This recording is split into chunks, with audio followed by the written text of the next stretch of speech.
Good morning students. Class tenth में आज आपका बहुत ही महत्वपूर्ण टॉपिक है। टॉपिक का नाम है पुष्पीय पौधों में लैंगिक जनन। इससे पहले आपने क्या पढ़ा था? पौधों में लैंगिक जनन। ठीक, पौधों में लैंगिक जनन में हमने ये पढ़ा था कि पौधों में लैंगिक जनन के कौन कौन से भाग होते हैं, कौन कौन से स्टेप होते हैं। ठीक, पौधों में जो लैंगिक जनन होता है उसके कौन कौन से स्टेप होते हैं, ये आपने पिछले वीडियो में पढ़ा था। ठीक, आज हम बताएंगे जो पुष्पीय पौधों में जो लैंगिक जनन होता है उसमें पुष्प होता है, पुष्प के कितने भाग होते हैं। ठीक, पुष्प के कितने भाग होते हैं। तो वीडियो शुरू करने से पहले अगर आप हमारे चैनल पर नए हैं तो चैनल को सब्सक्राइब कर लें, बेल आइकन को दबाएं ताकि आपको वीडियो की नोटिफिकेशन मिल सके।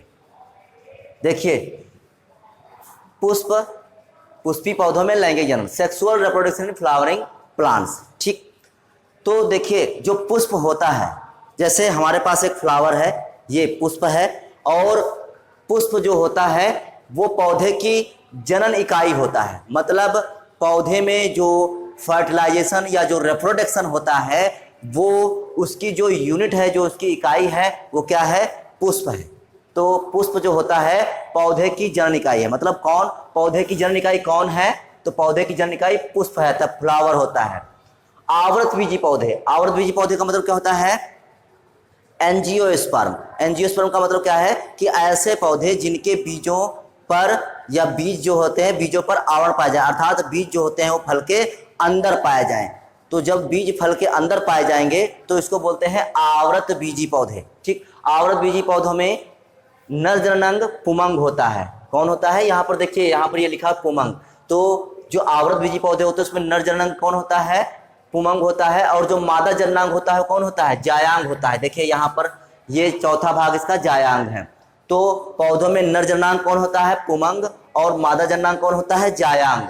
ठीक, पुष्प में स्थित होते हैं। पुष्प में 4 चक्र होते हैं। पुष्प में कौन कौन चक्र होते हैं? 4 चक्र होते हैं। कितने होते हैं? 4। तो कौन कौन सा? पहला है वाह्य दलपुंज। वाह्य दलपुंज को क्या कहते हैं? कैलेक्स कहते हैं। दूसरा आता है दलपुंज। दलपुंज को क्या बोलते हैं? कैरोला बोलते हैं।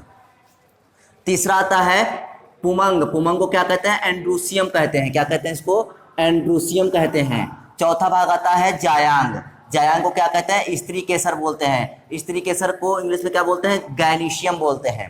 ठीक, तो ये पुष्प के 4 भाग होते हैं, कैलेक्स, कैरोला, एंड्रूसियम और गाइनीशियम। ये पुष्प के 4 भाग होते हैं। ठीक, लेकिन अगर आपसे पुष्प दिखाया जाए और कहा जाए कि इसमें से बताइए कहाँ पर कैलेक्स है, कहाँ पर कैरोला है, तो देखिए ये जो फ्लावर है आपका, ठीक, ये जो फ्लावर होता है इस फ्लावर में भी 4 भाग हैं। ठीक, तो देखिए यहाँ पर जो सबसे नीचे ये हरे हरे पत्ती जैसी संरचना जो दिखाई दे रही है, ये जो पत्ती जैसी संरचना दिखाई दे रही है नीचे सबसे, ठीक, ये जो नीचे पत्ती जैसी संरचना दिखाई दे रही है इसको बोलते हैं, क्या बोलते हैं? कैलेक्स बोलते हैं।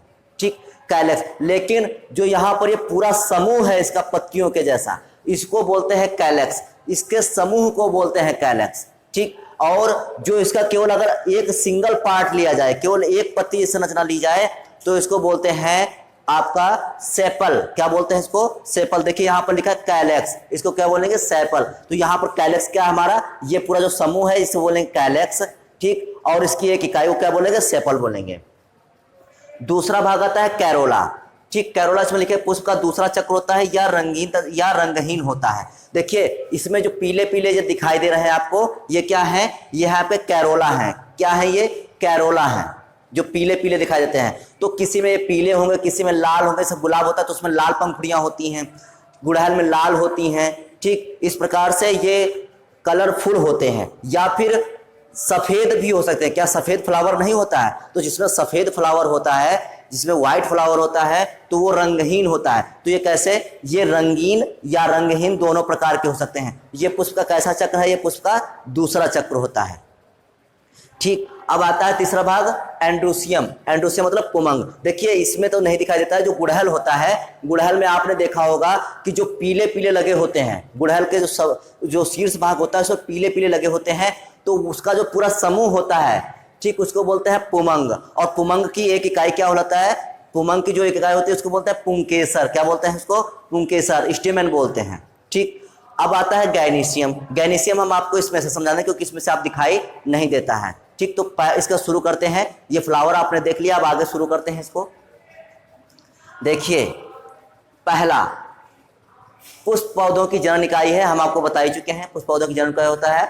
आवृत बीजी पौधों में जो नर जननांग है वो पुमंग है और मादा जननांग क्या होता है? जायांग। ये बहुत पूछा जाता है कि जो नर जननांग क्या कहलाता है? पुमंग। मादा जननांग क्या कहलाता है? जायांग।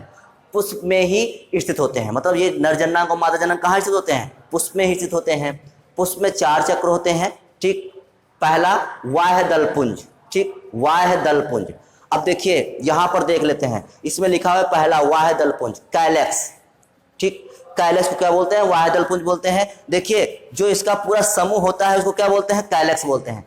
कैलेक्स की एक इकाई अभी हमने आपको दिखाया, जो हरे हरे होते हैं, कैलेक्स की एक इकाई क्या बोलते हैं? सेपल बोलते हैं इसको। तो वही लिखा हुआ है यहाँ पर।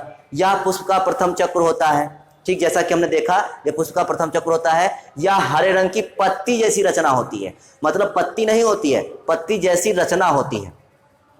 तो यह हरे रंग की पत्ती जैसी संरचना का समूह होता है, पत्ते जैसी रचनाओं का समूह होता है। इसमें क्लोरोफिल पाया जाता है। देखिए हरी होती है तो हरी किस कारण से होती है? क्लोरोफिल के कारण होती है। तो ये क्लोरोफिल कारण हरी होती है, इसमें क्लोरोफिल पाया जाता है। यह पुष्प के भीतरी भागों की रक्षा करता है। तो ये क्या करता है? ये पुष्प की भीतरी भागों की रक्षा करता है। ये आपका हो गया पहला। दूसरा कैरोला, यह पुष्प का दूसरा चक्र होता है। अभी आपको दिखाए थे जो पीले पीले थे वो क्या थे? कैरोला थे, मतलब पूरा दलपुंज था वो। इसकी एक इकाई क्या कहलाएगी? इसकी एक इकाई पेटल कहलाएगी। क्या कहलाएगी? पेटल कहलाएगी, ठीक। यह पुष्प का दूसरा चक्र होता है। यह रंगीन या रंगहीन हो सकता है। अभी देखिए पीले पीले थे, किसी में सफेद फ्लावर होगा तो कैसे होंगे? रंगहीन हो सकता है। यह कीटों को अपनी ओर आकर्षित करता है। तो देखिए जो कैरोला होते हैं उनका जो कलर होता है वो कलर किस कारण से होता है? जंतुओं को, कीटों को अपनी ओर आकर्षित करने के लिए होता है, ताकि ये पर परागण कर सकें, ठीक। तो ये हो गया आपका दूसरा। अब तीसरा आता है पुमंग, एंड्रूसियम, ठीक। पुमंग क्या होता है? यह पुष्प का तीसरा, देखिए यह पुष्प का कैसा चक्र होगा? तीसरा चक्र होगा। यह पुष्प का तीसरा चक्र होता है। यह पुष्प का नर जनन अंग होता है, मतलब यह पुष्प का नर जननांग होता है।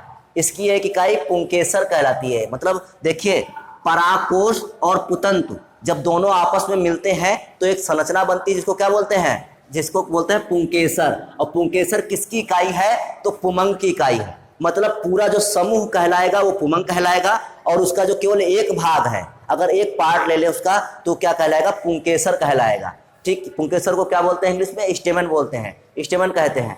पुंकेसर परागकोश व पुतंतु होते हैं। पुंकेसर में जो होता है, पुंकेसर में क्या होता है? पुंकेसर में परागकोश, देखिए ये क्या कहलाता है? परागकोश, इसको बोलते हैं एंथर। और इसका जो नीचे का तंतु ऐसा भाग होता है इसको बोलते हैं पुतंतु, फिलामेंट। पुंकेसर में परागकोश व पुतंत होते हैं। क्या होते हैं?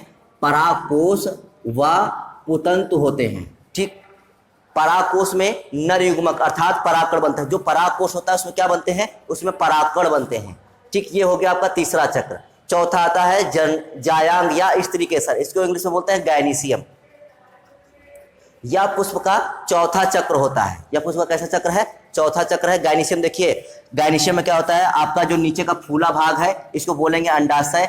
इसके अंदर जो बीजांड होता है उसको बोलेंगे ओव्यूल, इंग्लिश में क्या बोलेंगे? ओव्यूल बोले हैं। और इसके नीचे जो फूला हुआ भाग होता है इसको बोलते हैं थैलमस। पुष्पासन, जिस पर पुष्प लगा होता है उसको बोलते हैं पुष्पासन। और इसके नीचे जहां से पुष्प का जो व्रंत होता है, अर्थात पुष्प का जो डंठल होता है, ये देखिए ये जो भाग होता है इसको बोलते हैं पुष्प व्रंत, जहां से पुष्प लगा होता है तो इसको बोलते हैं पेडिकल, ठीक। तो ये हो गया। और इसका जो एक खोखली नलिका जैसी संरचना होती है इसको बोलते हैं वर्तिका। वर्तिका को क्या इंग्लिश में बोलते हैं? स्टाइल, ठीक।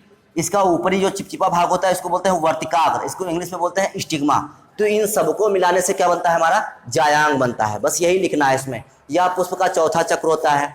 इसकी एक इकाई क्या कहलाती है? अंडक कहलाती है, कार्पेल कहलाती है, ठीक। इसकी एक इकाई, मतलब जो गायनीशियम है उसकी एक इकाई क्या कहलाती है? कार्पेल कहलाती है। कार्पेल का निचला फूला भाग, जो कार्पेल का जो निचला फूला भाग होता है, ये फूला भाग क्या कहलाता है? आपका अंडाशय, ओवरी कहलाता है। तो वही देखिए निचला फूला हुआ भाग अंडाशय कहलाता है, जिसमें बीजांड, जिसके अंडाशय के अंदर क्या है? बीजांड है, ओव्यूल है, जिसके अंदर बीजांड होता है। बीजांड में एक अंड अर्थात मादा युग्मक बनता है, ठीक। मतलब इसके अंदर क्या होता है? मादा युग्मक बनता है। जायांग के मध्य में एक लंबा भाग वर्तिका, मतलब ये देखिए ये इसका एक लंबा भाग है, इसको क्या बोलते हैं? वर्तिका, इंग्लिश में क्या बोलते हैं? स्टाइल। तो ये जायांग में जो बीजांड में जायांग के मध्य में एक लंबा भाग होता है, इसे क्या बोलते हैं? वर्तिका। वर्तिका को क्या बोलते हैं? स्टाइल। तथा इसका ऊपरी चिपचिपा भाग क्या कहलाता है? वर्तिकाग्र कहलाता है। क्या कहलाता है? वर्तिकाग्र। वर्तिकाग्र को इंग्लिश में क्या बोलते हैं? स्टिग्मा बोलते हैं। तो इसका ऊपर जो खोखली नलिका है उसको बोलेंगे वर्तिका, और ऊपर का जो भाग चिपचिपा है इसे बोलेंगे वर्तिकाग्र, स्टिग्मा। परागकण आपके परागकोश से निकलकर इसी वर्तिकाग्र पर ही आकर गिरते हैं। ठीक, तो ये आपका हो गया जायांग या स्त्री केसर। आपको ये फ्लावर की स्ट्रक्चर भी बनानी है। तो आज आपने जान लिया कि पुष्प के कितने भाग होते हैं। तो आज के लिए केवल इतना ही, बाकी नेक्स्ट वीडियो में, तब तक के लिए जय हिंद।